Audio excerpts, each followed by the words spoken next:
Bonjour à tous, nous sommes aujourd'hui le samedi 25 novembre, journée mondiale pour l'élimination de la violence à l'égard des femmes.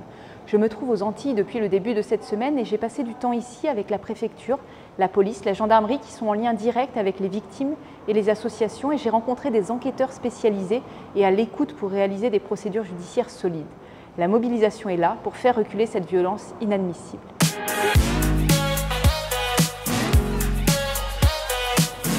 244 000 victimes de violences conjugales ont été prises en charge en 2022 par les forces de sécurité intérieure, avec une augmentation de 15% par rapport à l'année précédente. En Guadeloupe, on dénombre plus de 12 femmes victimes de violences pour 1000 habitantes. Ce taux reste l'un des plus élevés du territoire français.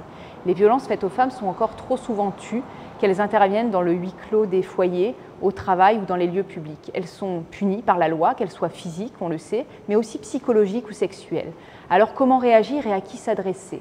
Toute personne mineure ou majeure, victime ou témoin, a la possibilité de se faire connaître des forces de l'ordre, d'une association ou d'un psychologue et d'être accompagnée pour déposer plainte s'il ou si elle le souhaite.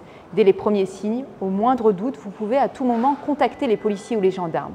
Si vous êtes victime ou témoin, vous pouvez effectuer un signalement via l'application Ma Sécurité et la plateforme de signalement des violences sexuelles et sexistes qui permet d'échanger de manière anonyme avec des policiers, avec des gendarmes spécialement formés face à ces violences.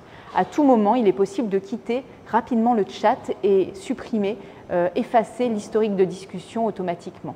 Les violences commises envers les femmes sont une violation des droits de l'homme et résultent d'une discrimination à l'égard des femmes, tant dans le droit que dans les faits. Le 25 novembre plus particulièrement, mais aussi tous les autres jours de l'année, rappelons-nous collectivement que ces violences ne sont pas inéluctables et que leur prévention est essentielle.